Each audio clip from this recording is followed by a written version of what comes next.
नमस्कार दोस्तों, मैं हूं आपका दोस्त संपत लोहार, एक और नए वीडियो के साथ नई जानकारी के साथ। मित्रों, आज हम जानने की कोशिश करेंगे भगवान श्री कृष्ण अपने मुकुट में मोर पंख क्यों लगाते हैं।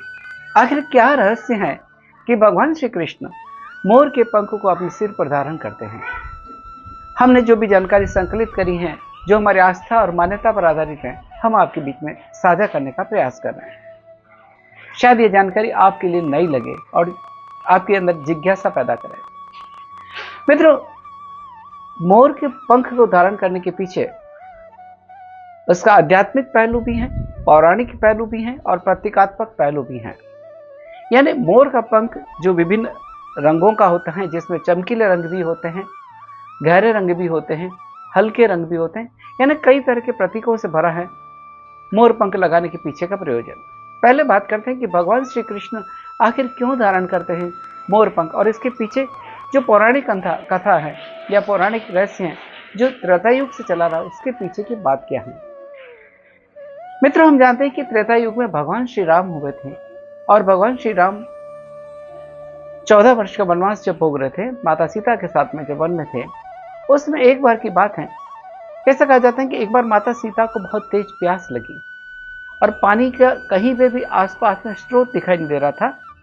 तब भगवान श्री राम उस पानी की तलाश में, यानी सीता माता को प्यास बुझाने के लिए किसी जलाशय की तलाश में या किसी जल स्रोत की तलाश में होते हैं, और तब कुदरत को पूछते हैं कि ऐसा कोई है जो मुझे बता दे कि आसपास में कहीं पानी है।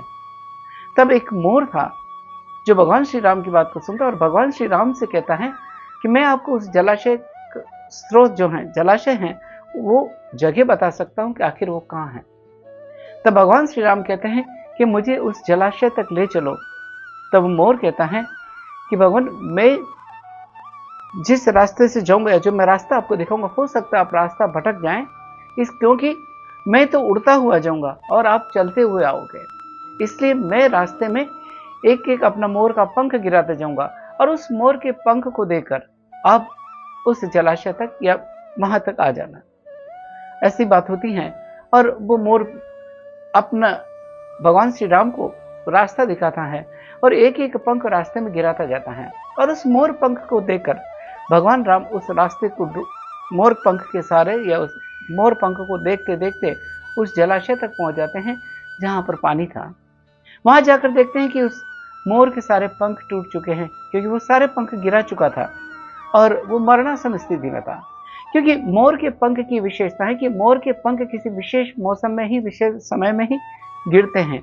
अगर इसके अलावा मोर पंख टूटते हैं या गिरते हैं तो उसकी मौत हो जाती है।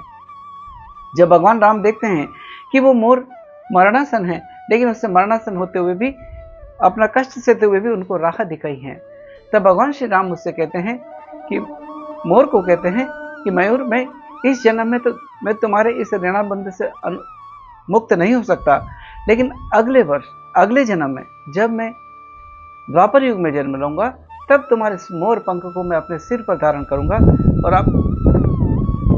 आपके ऋण से उन्हें उऋण होने का प्रयास करूंगा। तो एक तो ये इसके साथ में दृष्टांत है कि क्यों भगवान श्री कृष्ण, वही भगवान श्री कृष्ण, यानी जब त्रेता युग में हुए और द्वापर में जब भगवान श्री कृष्ण जन्म लेते हैं, तो उस मोर को दिए हुए वचनों को पालन करते हुए अपने सिर पर मोर का पंख धारण करते हैं। तो एक कारण तो यह है कि आखिर क्यों भगवान श्री कृष्ण अपने मुकुट में मोर का पंख धारण करते हैं। दूसरी बात और है कि मोर का पंख कई रंगों से लेता है। इसके साथ में एक और जुड़ी हुई दृष्टांत है, वो है कि राधा रानी के प्रेम का प्रतीक है मोर। यानी राधा रानी का जहाँ मोर महल था, उसमें खूब सारे मोर रहते थे, बहुत सारे मोर रहते थे, और भगवान श्री कृष्ण जब बांसुरी बजाते थे तो सारे मोर नृत्य करने लगते थे, उस मुरली की धुन में नृत्य करने लगते थे और असीम आनंद की अनुभूति महसूस करते थे। एक बार जब भगवान श्री कृष्ण की मुरली की तान सुन करके सारे मोर नृत्य कर रहे थे, तब उन मोरों का राजा भगवान श्री कृष्ण के पास में आता है और अपना एक मोर पंख तोड़ करके भगवान श्री कृष्ण के चरणों में अर्पित करता है कि इस असीम आनंद जो भगवान की बांसुरी से उनको हो रहा है, उसके प्रति कृतज्ञता प्रकट करने के लिए। तो राधा रानी के प्रेम की, यानी कि जब भगवान श्री कृष्ण बांसुरी बजाते हैं तो किस तरह से राधा रानी के महल के जो मोर हैं उनमें से कोई एक भगवान श्री कृष्ण को मोर का पंख भेंट करता है।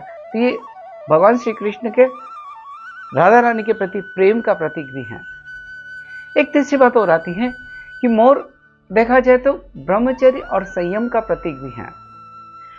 ऐसा मानते हैं कि मोर ही ऐसा पक्षी है जो हमेशा पूरे जीवन ब्रह्मचर्य का पालन करता है, यानी वो कभी भी शारीरिक संबंध नहीं बनाता। इसलिए जब मोर मस्ती में होकर नाचता है तो उसकी आंखों से आंसू गिरते हैं, और उन आंसुओं को पी करके जब मयूरी पीती हैं या मोरनी उन आंसुओं को पीती हैं तो वो फिर गर्भवती होते बच्चों को पैदा करती हैं, यानी पूर्ण ब्रह्मचर्य का और संयम का प्रतीक है। तो भगवान श्री कृष्ण जब अपने मुकुट पर मोर का पंख धारण करते हैं तो एक संदेश या प्रतीकात्मक रूप से हमें यह संदेश और शिक्षा भी देते हैं कि हमें जीवन में संयम और ब्रह्मचर्य का पालन करना चाहिए। ये इसके साथ में जुड़ी हुई बात है।